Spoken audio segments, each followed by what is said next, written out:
Buenos días, licenciado Giovanni Benítez. Nosotros les vamos a hablar sobre las contribuciones fundamentales de Marx, Freud y Nietzsche, que son los maestros de la sospecha. Espero que les guste. Gracias.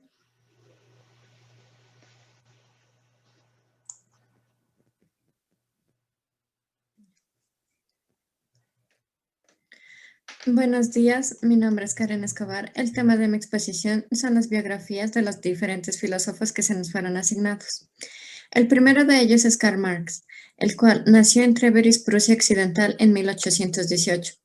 Fue un filósofo, economista y periodista comunista de origen alemán y judío. Se lo considera como el padre del socialismo científico y del comunismo moderno. Trabajó junto a Engels y sus obras más destacadas son el Manifiesto Comunista y El Capital. Internacionalmente influyó en la formación de naciones socialistas como China y la URSS. El segundo de ellos es Sigmund Freud. Nació en la República Checa en el año de 1856. Es el padre del psicoanálisis. Sostenía que el comportamiento de una persona se debe a los deseos reprimidos de su infancia, que se encuentran en el subconsciente. Su teoría fue muy criticada, ya que buscaba que la psicología sea una ciencia independiente, aplicando una metodología experimental. Fue miembro de la Asociación Psicoanalítica Vienesa. Sus obras fueron quemadas y fue exiliado hacia Londres por ser judío.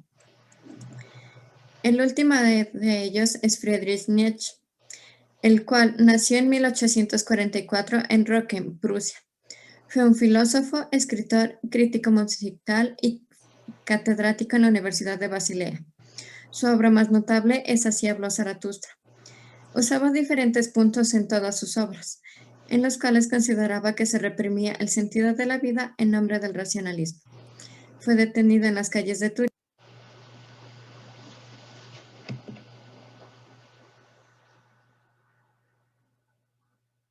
El materialismo histórico de Marx es tan importante que no asimilarlo es como ser precopernicano. Gustavo Bueno. Soy Samantha Abigail Gallardo Rivadeneira. Les voy a exponer sobre el materialismo histórico. El materialismo histórico alude a las doctrinas y al marco conceptual creado por el filósofo Karl Marx para comprender la historia humana cuando la interpretación y a sus sucesos históricos. Así como Darwin descubrió la ley de evolución del mundo orgánico, Marx descubrió la ley de la evolución de la historia humana. El materialismo histórico ve en el desarrollo de la producción de los bienes materiales necesarios para la existencia del ser humano, la fuerza principal que determina toda la vida social de los hombres y la condición de transición del régimen social a otro. Esto sucede al explicar las revoluciones políticas y sociales, como se puede observar la Revolución Francesa, y por la contradicción entre las fuerzas productivas y las relaciones de producción y por la lucha de las clases sociales. Es decir, lo material es lo esencial. La historia de la sociedad humana comienza desde el momento en el que el hombre se eleva hasta el empleo de implementos, convirtiéndose, entre comillas, en un animal que produce instrumentos.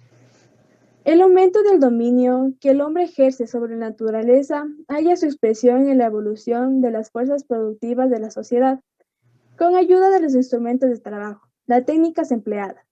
El ser humano en el proceso de la producción actúa sobre la naturaleza y objetos necesarios para la vida. De la perfección y el desarrollo de la producción material depende el progreso de la sociedad.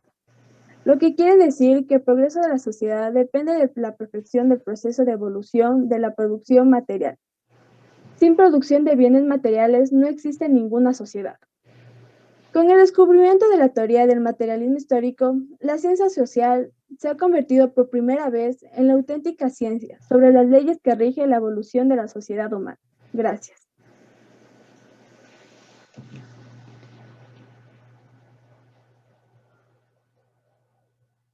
Muy buenas tardes con todos, mi nombre es Alison Robanino y el día de hoy les voy a explicar sobre la voluntad de poder. La voluntad de poder es la vida eyectada hacia un horizonte en el que podemos encontrarnos y obtener lo que deseamos. Por lo tanto, se requiere cosas y aumentar lo que uno posee.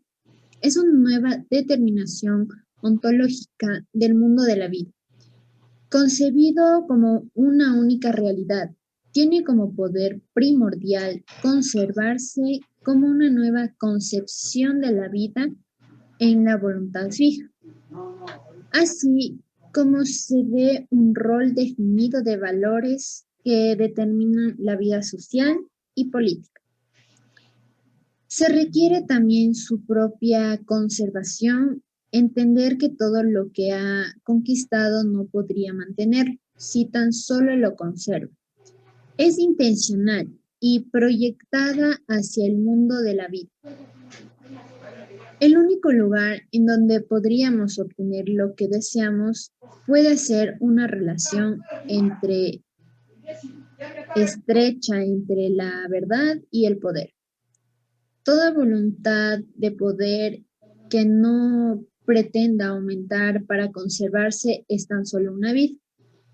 Podemos imaginarnos que deseamos comprarnos un carro. Al instante que lo queremos, no poseemos esa liquidez suficiente para obtenerlo. La conservación de ese deseo tan solo está posible si trabajamos para intentar aumentar nuestros ahorros, con una finalidad de poder pagar ese auto deseado. Esto nos enseña y nos da a entender que el hombre se guía a su vida según la voluntad de poder. Esto es un hombre que intenta siempre superarse a sí mismo, mejorarse en todas sus facetas, que no tiene en cuenta lo que los demás dicen de él o piensan, y se enfrenta a la vida que asume a la realidad. A continuación les voy a proyectar un video.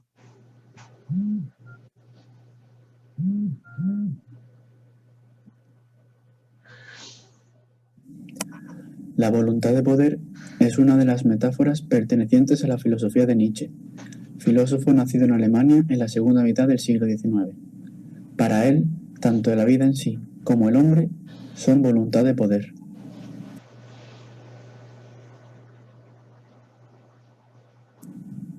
Este concepto es el resultado de una adaptación de la voluntad de vivir, de Schopenhauer, gran influyente en la filosofía de Nietzsche. Esta voluntad aspiraba y se contentaba con la supervivencia, es decir, su única finalidad era que la vida continuase.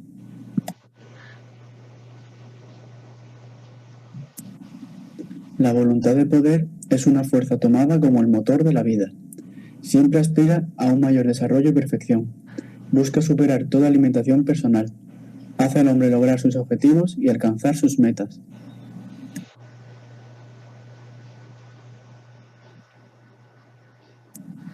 A diferencia de Schopenhauer, Nietzsche asume la existencia del dolor y piensa que es necesario, pues la voluntad de poder también es vista como la lucha entre las fuerzas, una concepción del mundo más allá del bien y del mal.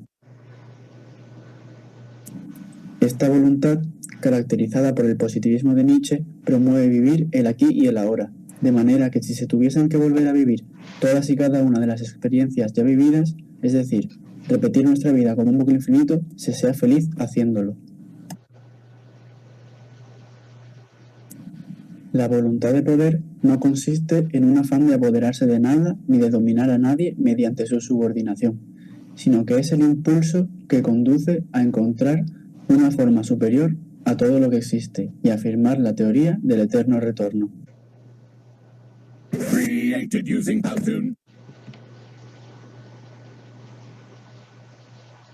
El hombre loco es un soñador despierto. Sigmund Freud.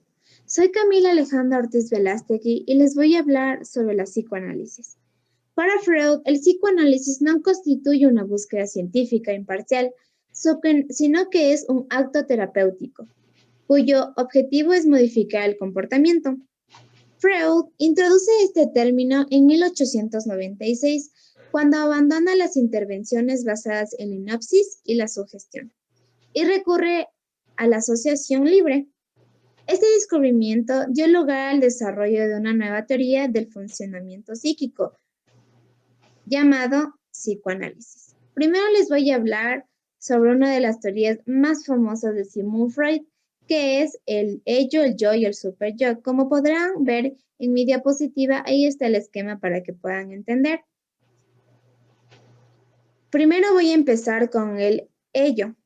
Freud proponía que el ello es la estructura de la psique humana y aparece en primer lugar, o sea, en nuestros primeros días que nacemos. A diferencia de lo que ocurre con el yo y el superyo, está presente desde que nacemos y durante los primeros 2 años de nuestras vidas, en la que manda a lo largo de ese periodo de tiempo. De lo segundo les voy a hablar sobre el ello. Esta instancia psíquica surgiría a partir de los 2 años de nuestras vidas, a diferencia del ello. Se regiría por el principio de la realidad. Eso significa que el yo está más enfocado hacia el exterior y nos lleva a pensar en las consecuencias prácticas de lo que hacemos y los problemas que pueden generar una conducta demasiado desinhibida. En tercero está el superyo.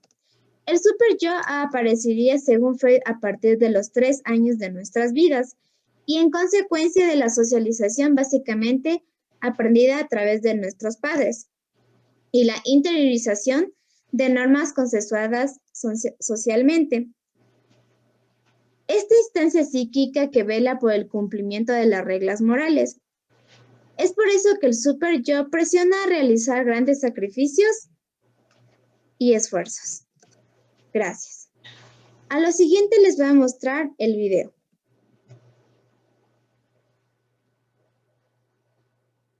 Y te voy a explicar el psicoanálisis en 3 minutos o menos. A lo largo de su evolución, la psicología ha estudiado el desarrollo humano desde varias perspectivas, siempre con la meta de descubrir cómo y por qué las personas experimentan cambios psicológicos y actitudinales en el transcurso de su vida. Para esto, los estudiosos elaboraron métodos y teorías.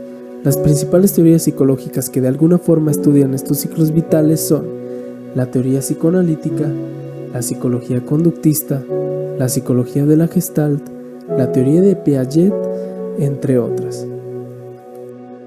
Pero a ver, hablar de psicoanálisis no es tan sencillo, y no porque la psicología científica haya rechazado ampliamente las técnicas terapéuticas del psicoanálisis, sino porque Sigmund Freud, su fundador, quien fue un neurólogo de origen austriaco y que desarrolló esta teoría aproximadamente en el año de 1900, fue un poco ambiguo al establecer los fundamentos teóricos del psicoanálisis. Es por eso que para hablar de la teoría psicoanalítica hay que referirnos a lo que el mismo fundador definió como un método de investigación de los procesos inconscientes. Él decía que los principales determinantes de la conducta son inconscientes y que nada tenía que ver con la voluntad de la conciencia. Así que para él, desde que nacemos, nuestro desarrollo es guiado de manera inconsciente a través de sucesivos estadios de tensión externa e interna que el organismo tiende a reducir, reprimir. Esto es, en pocas palabras, su punto de vista del funcionamiento psíquico humano, y para explicarlo, postuló un aparato psíquico un tanto peculiar. Argumentaba que estaba dividido en 3 instancias que a su vez trabajaban como una unidad: el ello, el yo y el superyo, y que la mayoría de los mecanismos y contenidos que estas entidades tenían operaban de forma inconsciente. Su técnica psicoanalítica, que era la forma de llevar la teoría a la terapia, se basaba en hacer que el paciente lograra expresar las ideas del inconsciente verbalmente y de una forma espontánea. El psicoanalista simplemente se dedicaría a hacer intervenciones en una especie de doble dimensión, para interpretar, hacer construcciones y lograr la lucidez del paciente. Y bien, en pocas palabras, a eso se refiere la teoría psicoanalítica, que es una escuela de psicología fundada por este neurólogo llamado Sigmund Freud.